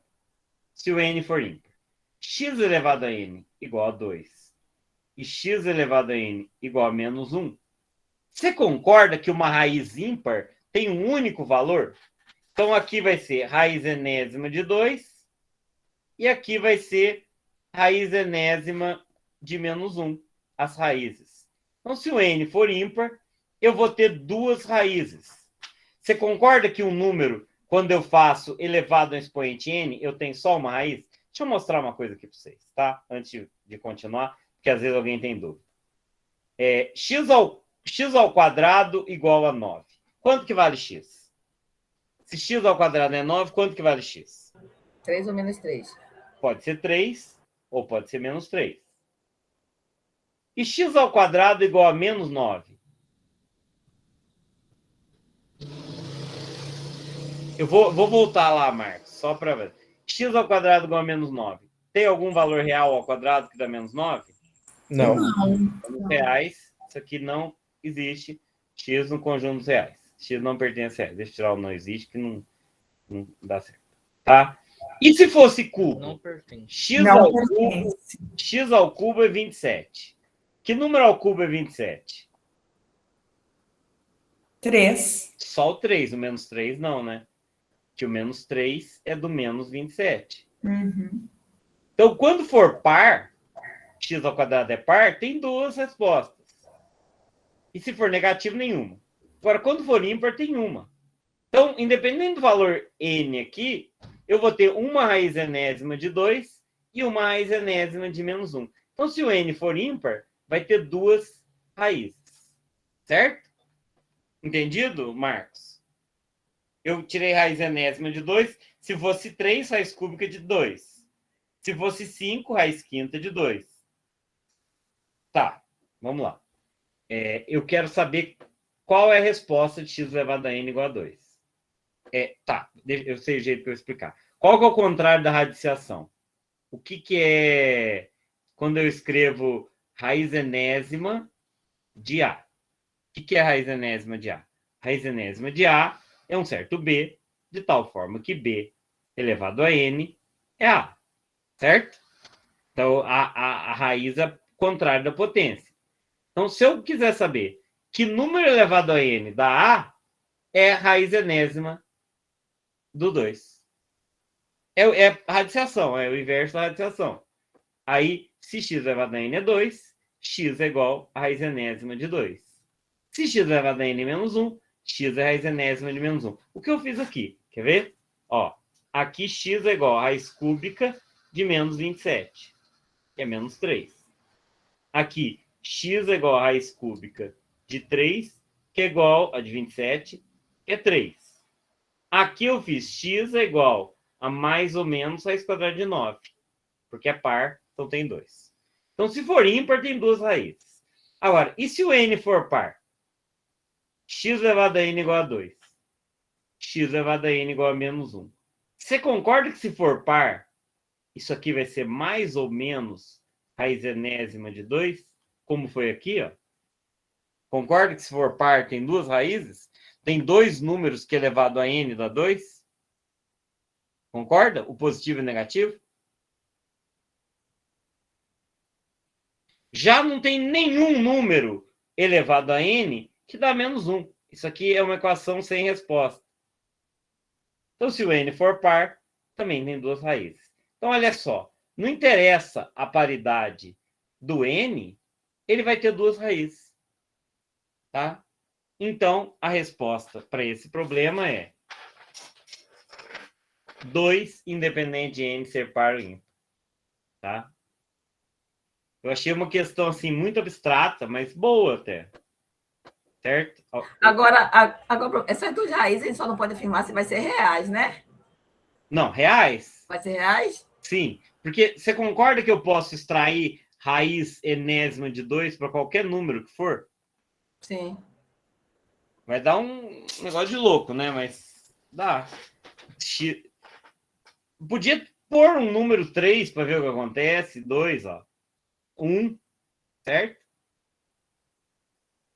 Posso passar para frente ou tem alguma pergunta sobre esse? Ok. Tá? Eu acho uma prova bem interessante, né? Mas, por mais que vocês possam achar difícil, tá? Eu acho uma prova interessante. Eu fiz o primeiro Prof. Mate. Fiz a prova, passei primeira vez. Em 2011 ou 2010, não sei. Acho que é 2011. Lá na UFLA, em Lavras. Só que eu já tinha mestrado, eu fiz o curso inteiro e não terminei. Tá? No lançamento de uma moeda viciada, a probabilidade de o resultado ser cara equivale a 25% da probabilidade do resultado ser coroa. Qual a probabilidade que em 5 lançamentos o resultado ocorra exatamente uma vez? Então, o pergunto é... O tempo é curto. A pergunta é o seguinte. Eu joguei 5 moedas. Uma moeda 5 vezes, Alex. Joguei uma moeda 5 vezes. Qual que é a probabilidade que saia uma única cara, independente da ordem, e todos os outros coroa? E eu tenho um dado. A chance de sair cara, a probabilidade de sair cara, é 25% da probabilidade de sair coroa. Então, a probabilidade de sair cara, vamos dizer que a probabilidade de sair coroa seja P. A probabilidade de sair cara é 25% de sair coroa, 0,25P. Certo? Entenderam isso? Probabilidade de sair coroa é P e a probabilidade de sair cara é 0,25P. Porque é 25% da probabilidade de ser coroa. Tá? Entenderam esse equacionamento? Então, coroa P, cara 0,25P. Agora veja bem. Se eu somar a probabilidade de ser cara e coroa, é 100%. Resultado de ser cara equivale a 25% da probabilidade de ser coroa. Não, a gente vai chegar em 20, né? Não, veja. Eu estou equacionando o enunciado. Ó. A probabilidade do resultado de ser cara é 25% da probabilidade do resultado de ser coroa. A gente vai chegar nisso. Olha por quê. Porque eu tenho que P mais 0,25P é 100%, né? Concorda que 100% é 1? Concorda? 100% é 1? Então, eu tenho que P mais 0,25P é 1. Tá? Ou seja, a probabilidade de sair cara, coroa, mais a probabilidade de sair cara é 1. Eu vou calcular, então, a probabilidade de sair coroa. O resultado dessa equação é o resultado da probabilidade de sair coroa. 1,25P igual a 1. Então, a probabilidade de sair coroa é 1 dividido por 1,25, que é 0,8. Certo? Aí você está certo, Marcos. A probabilidade de sair cara é 0,25P, que é igual a 0,2. Certo? Dá para fazer isso de cabeça também, tá? Se a probabilidade de sair cara é 0,25P, de cada 5 chances, eu tenho 4 de sair cara e uma de sair coroa. Não, contrário. 4 de sair coroa e uma de sair cara. Tá? Então, pessoal, não sei se vocês sabem fazer essa divisão de cor, 1 dividido por 1,25. Eu faço o seguinte, eu sei de cor que 1.000 dividido por 125 é 8. Então, eu penso um pouquinho e já chego nessa resposta. Tá? Isso eu decorei, que é um resultado bem comum. Então, deu 0,8. Tá? Então, veja. A probabilidade de sair cara, então, coroa é 0,8. E a probabilidade de sair cara é 0,25 vezes 0,8, que é 0,2. Eu poderia pensar igual o Marcos pensou também. Olha aqui. Ó, é muito bom o raciocínio dele. Eu tenho 25% de chance de sair cara em relação ao 100% de sair coroa. Então, é 25% disso daqui, mas do total é 20% e aqui 80%, certo? Então, esse raciocínio do Marcos também é muito bom, certo? Entenderam a ideia aqui? Tá, agora vamos lá. Então, a probabilidade de sair uma vez cara, vamos fixar a ordem. Vamos supor que está em ordem. Eu tenho primeiro uma cara, depois 4 coroas. Tá? Tem primeiro uma cara, depois 4 coroas. Vamos fixar. Fixei a primeira.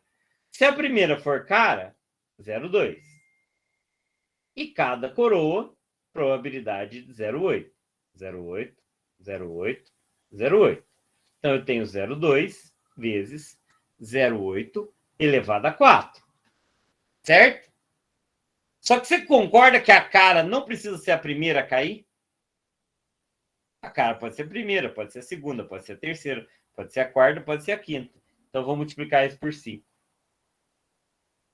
E eu chego na resposta.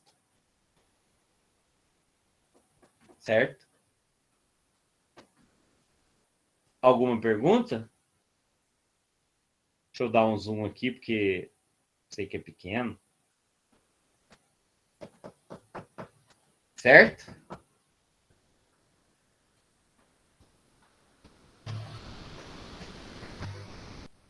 Pessoal, meus alunos aí que quiser comentar, pode comentar também. O Natálio chama, a Samara Campos ainda está aí, Eric, pode falar se quiser falar alguma coisa, fica à vontade. Tá? É muito legal, Clemence. Quando você começa a ver matemática desse jeito, à medida que você vai passando, você passa a achar até muito mais legal. Tá?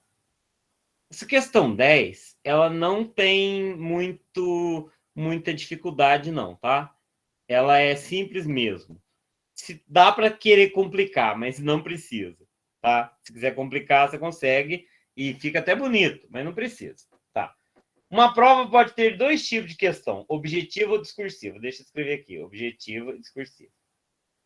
A primeira prova formulada, possuía 36 questões objetivas e 3 discursivas, e a duração era de 4 horas. A segunda tinha 30 questões objetivas só, nenhuma discursiva, e gastava 3 horas. Os organizadores, é a segunda prova, os organizadores desse processo seletivo consideram que o tempo máximo que deve ser gasto em questões do mesmo tipo é sempre constante. Ou seja, é um tempo para a questão objetiva e um tempo para a questão discursiva, mesmo em provas diferentes. Então, ao mesmo tempo para todas as questões objetivas e discursivas. Se deixassem formular uma terceira prova com a mesma duração da primeira, mas com o mesmo número de questões objetivas da segunda, ou seja, 30 objetivas, esta deveria ter, no máximo, quantas questões discursivas? Então, 4 horas.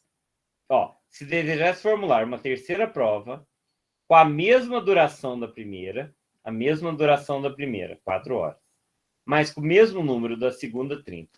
Não, a gente vai até 22h15. Aí depois a gente continua amanhã, tá? Não dá tempo de fazer tudo. A aula sempre é desse horário, das 8 às 22h15. A Sara está acostumada, que ela sempre está na minha aula. Então, vamos lá. Dá para complicar essa questão? Dá, mas vamos fazer do jeito simples, tá? Olha, tem minuto para ficar mais fácil. Aqui é 90 minutos, aqui é 120 minutos e aqui é 120 minutos. Essa prova não tem 30 questões objetivas e não é 3 horas? Então, quanto tempo que eu gasto para fazer cada questão objetiva? Olha, 90 minutos. Para fazer 30 questões objetivas, eu gasto 3 minutos por questão objetiva. Entendido isso?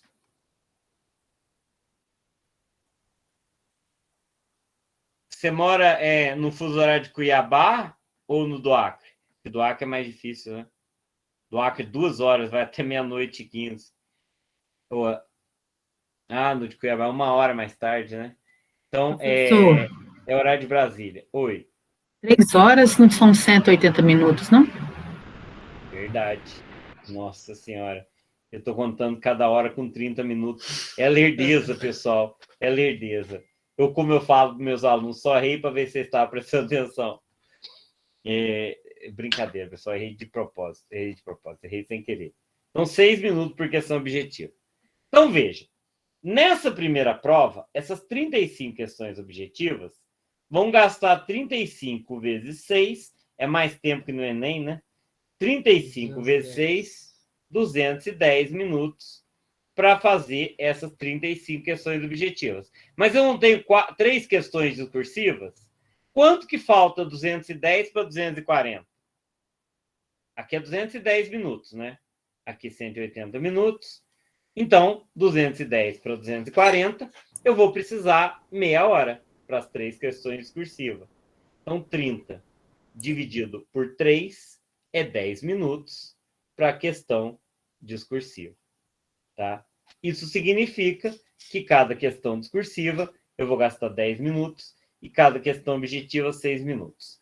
Se aqui eu coloquei 30 questões objetivas, 180 minutos, e eu tenho 240 minutos para gastar, nessa interrogação é o que falta de 180 para 240, 60 minutos. Concorda que é 60 minutos? Se é 60 minutos, são 6 questões discursivas. Tá? Deu para entender? Deu para entender o raciocínio dessa questão? Não tem nenhuma matemática avançada, só operação, tá? Só operação fundamental. Eu vi uma resolução por equação, pois chamou de x, de y, montou um sistema de equação. Dá, tá? Funciona. Deixa eu mostrar para quem quiser. Também funciona. Eu acho bom saber, porque na hora, às vezes, a gente não pensa. Você pode também fazer o seguinte, chama a questão objetiva de x, discursiva de y. Aí vai ser 35x mais 3y igual a 240. E 30x igual a 180. Isso é um sistema. Certo? Aí você resolve esse sistema. Você vai achar que x é 6 e y é 10. Tá? Aí você vai ter que resolver uma terceira equação, que é 30x mais n y igual a 240. E achar esse valor de n aqui. Tá? Esse é o valor de n, esse é 6. Também funciona. Tá? Dá para usar álgebra, mas não precisa. Tá? É só fazer as continhas mesmo. Tá? Mas a álgebra funcionaria também. Tá? Alguma pergunta? Essa é tranquila, né? Concorda que essa é tranquila? Sim, com certeza. E agora, tem duas que eu acho que são mais difíceis, que é aquela do círculo, né, que é fácil de entender, dos 12 pontos, e aquela do triângulo, que é também fácil não é fácil de entender, né, mas é difícil de pensar na hora. As outras são tranquilas. Agora, essa aqui é linda, essa questão. Essa questão é linda. Tá?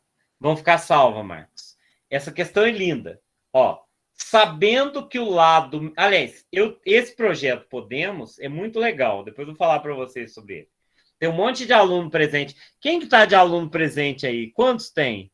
Tem o Leonardo Sul, o Eric, a Sara, Natália Chiama.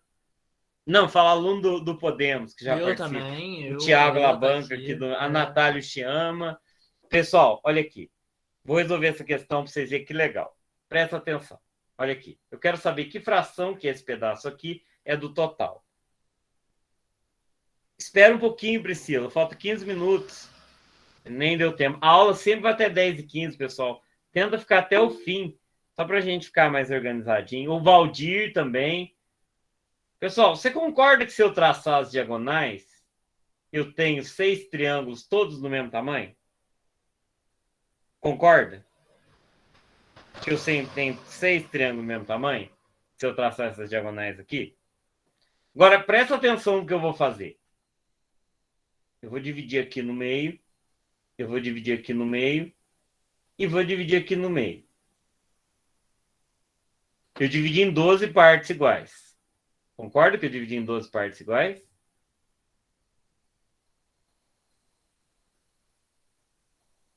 Agora, dá uma olhada. Tem gente que pode tentar fazer usando fórmula, tudo também funciona. Mas assim é muito mais legal. Agora, olha o que eu vou fazer aqui. Vou entender por quê. Que fração é essa aqui? Ora, 1, 2, 3, 4, 5, 6, 7, 8. É 8 dozeavos da figura, não é? Concorda que é 8 dozeavos? Agora, olha só. Sabendo que o lado menor do paralelogramo preto corresponde a 1/4 do comprimento do lado hexágono, regular da figura abaixo, então sua área equivale a que fração do hexágono. Agora, olha esse retângulo. Você concorda que esse paralelogramo tem a mesma altura e 1/4 da base do retângulo? Então, você concorda que essa área preta é 1/4 da área desse triângulo desse retângulo vermelho, essa área em verde é 1/4 da área do retângulo vermelho. Então, se eu multiplicar 8/12 por 1/4, eu acho a fração que eu quero. Certo? E aí, só fazer essa conta, acabou. 8 vezes... Vamos cancelar, né? 2 e 1. Então, vai dar 2/12, que é 1/6. 1/6 da área. Certo? É que eu usei uma série de... Eu usei um método heurístico. Até dá para fazer por fórmula. Vamos lá. Vamos fazer tudo de novo para ver quem não entendeu, tá? Então, deixa eu explicar de novo. É muito legal essa questão, tá? Muito legal mesmo. E eu sei que é um pouco diferente do que a gente está acostumado a ver na nossa formação. Ó, eu vou dividir... Eu quero achar a fração desse retângulo. Ó, só para entender. O que eu quero achar? Eu quero achar qual é a fração correspondente a essa tarja preta. Tá certo? Eu quero fazer a fração dessa tarja preta. Essa tarja preta, ela tem 1/4 do lado aqui e 1/4 do lado aqui. Então, o que eu vou fazer? Eu vou dividir esse negócio aqui em 6 pedaços. Concorda que aqui ficou em 6 pedaços? Agora eu vou dividir em 12 pedaços, dividindo todos os triângulos na metade, passando 3 riscos horizontal. Concorda que cada pedacinho aqui é 1/12? Agora eu vou pegar e fazer esse retângulo aqui. Esse retângulo aqui é 8 das 12 partes. É 8/12. Tá? É 8/12. Agora veja. Esse paralelogramo preto, ele tem 1/4 da área do retângulo. Por quê? É 1/4 da base, né? É 1/4 da base e a altura é a mesma. A área do paralelogramo é base vezes altura, né? Tem 1/4 da base, mesma altura. Então, eu vou pegar 8/12 e vou multiplicar por 1/4. Por quê? Eu vou achar 1/4 dessa área aqui. É só fazer a conta. 8/12 vezes 1/4. Eu fiz cancelando, né? 8 por 4 é 1, 1 e 2. E 2 por 12, 1 e 6. Então, 6. O senhor repete só esse finalzinho, professor? Repito. Ó, deixa eu desenhar separado, que acho que fica mais fácil de entender. Olha, a base aqui é 1. Certo? Uma base. Vamos escrever B, que é a base B. E aqui é a altura H. Aí eu vou desenhar um paralelogramo aqui. Você concorda que a área do paralelogramo é base vezes altura? Você concorda que esse paralelogramo ele tem 1/4 da base e a mesma altura? Então, esse paralelogramo ele tem 1/4 dessa figura aqui.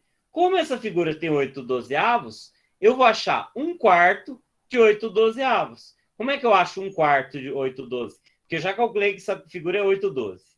Aí, como é que é 1/4 dessa figura? Só multiplicar 8/12 por 1/4, dá 1/6. Certo? Então, a resposta é 1/6. Otávio, dá para fazer usando fórmula? Dá. Tá? Quero até mostrar como faz usando fórmula. Tá? Otávio, eu gosto de usar fórmula. É bom saber como usar fórmula.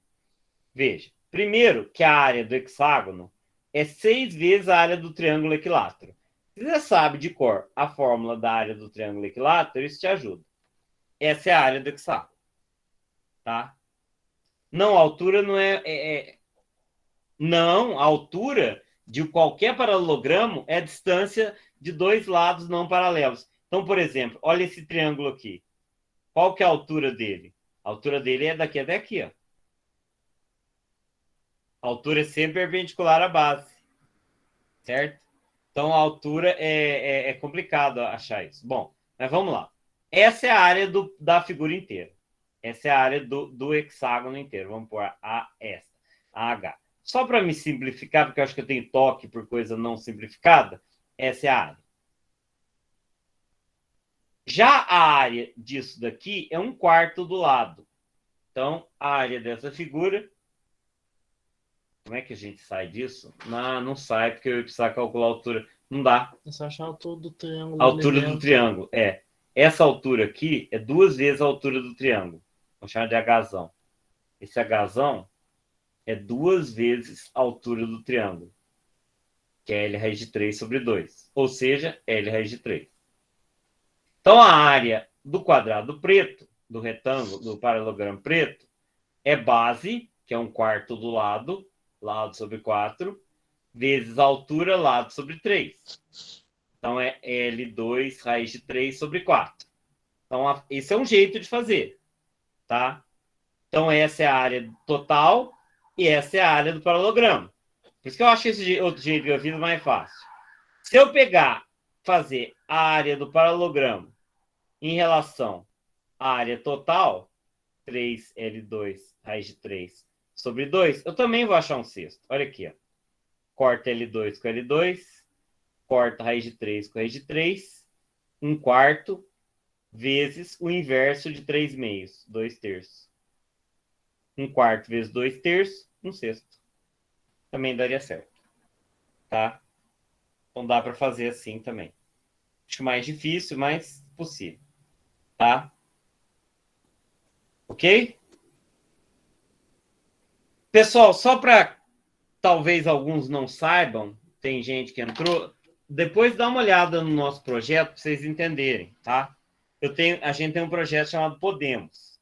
Podemos tem várias aulas que a gente dá, tá? Então aqui tem um cronograma de aulas, se alguém tiver algum interesse, sempre pode entrar, tá? Nas aulas preparatórias. Amanhã mesmo eu vou corrigir a prova da Unesp. Amanhã eu vou dar uma aula de razões trigonométricas. Aí tem sempre uma aula aqui. Vocês podem olhar, tem algumas atividades que vocês podem indicar para os alunos de vocês, se vocês quiserem. Olha. Olimpíadas, aqui a preparação ENA, Profimate, nossos grupos de WhatsApp, tem tudo aqui, tá? Olimpíada com inscrição aberta. Se alguém quiser saber onde é o canal, é só clicar aqui, ó. Aí, Ruth, você está com o áudio ligado. Não. Não. Aí, você clica no canal, esse é o nosso canal, ó. Esse é o canal do Podemos. Aí vai estar tudo aqui. Só que eu tenho que postar ainda e não sei se eu consigo. Mas está aqui as aulas, ó. Vocês acham um monte de coisa aí no canal, tá? Tem umas coisas não editadas, no comecinho aí tá mais bonito, tá? Então, você entra lá. E aqui também tem nosso Instagram, tem notícia, tem tudo, tá? Então, só explorar essa página aí, vocês vão aprender bastante coisa, tá? Então, eu espero que vocês tenham gostado. Amanhã a gente vai começar peço desculpa por meia hora que a gente perdeu pela coisa. Espero... Eu dei curso ano passado também. A gente vai começar da questão 12. Eu não sei quantas questões tem essa prova, pessoal. São 30? 30 questões? Sei que a gente fez 11 hoje.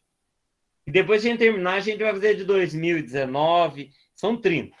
Terminando essa, a gente vai para a anterior, tá? Quem quiser baixar essas provas, é fácil. Só botar no Google. Provas, Profimate. Clica lá. Profimate, provas nacionais, eu acho que é aqui, não é? A prova de 2019 não consta mais no arquivo do site do Profimate. Ah, mas eu tenho. Não, é essa aqui, não é? 2018? Não, teve de 2019, só não teve em 2020. Será que é? Eu tenho uma que... Eu tenho a última, que sem ser essa. Mas, ó, deixa eu ver se é essa que eu tenho. Peraí, que fiz meu bairro. É uma que tem umas engrenagens na segunda questão. Eu acho que pode ser que eu tenha. Não foi essa que eu resolvi ano passado, Ruth? Não, essa que o senhor resolveu foi de 2021. Não, ano passado eu acho que eu tenho. Acho que eu tenho 2019. Aí eu vou ir resolvendo, tá? Se tiver 2019, a gente faz depois. Tá bom? E a gente vai fazendo até onde der, tá? Já fazendo as provas anteriores. Vamos de trás para frente, que quanto mais recente, melhor. E vamos fazendo. Espero que vocês tenham gostado da metodologia, tá? Quero agradecer a presença de vocês. Desculpa qualquer coisa, desculpa algum imprevisto. Tá à tua disposição, precisando, pode me chamar lá no WhatsApp. Tá? Se alguém não estiver no grupo, fala... Não, é podemos.mate. Deus me livre com o partido. Fizeram um partido depois que a gente já existia. O partido é mais novo que nós. Tá? Então é podemos.mate.br. Me deu uma tristeza quando criaram um partido com esse nome, porque ficou um nome tão legal, e aí inventaram um partido com um nome. A gente chegou a pensar em mudar de nome, mas aí já não dava mais, eu estava muito avançado. Então, podemos.mate.br, tá? O partido é diferente. O nome tá? não pergunta, porque Podemos é muito grande. Programa Orientador, está escrito ali na tela, tá? Então, eu quero agradecer a presença de todos, vão ser quartas e quintas. Temos outras aulas durante a semana, se alguém quiser participar é sempre bem-vindo, tá? Tem outras aulas, dá uma olhada aí. Tá? Às vezes esse calendário sofre alteração, sempre aviso nos grupos de oportunidades, tá? Que teve alteração aqui. E aviso no Instagram também, tá? Boa Vista, Roraima, que legal. Acho que é a primeira vez que vem alguém de Roraima, mas não, acho que no outro veio também. Eu preciso de aluno de Roraima, a gente não tem nenhum aluno de Roraima participando do projeto. Tem aluno de outros lugares, Roraima não tem. Hã? Não tem do Acre, de Roraima acho que já teve ano passado algum. Então, pessoal, até mais. Tchau, professor. Obrigado pela aula. Parabéns, professor. Essa aula foi tanque. Tá?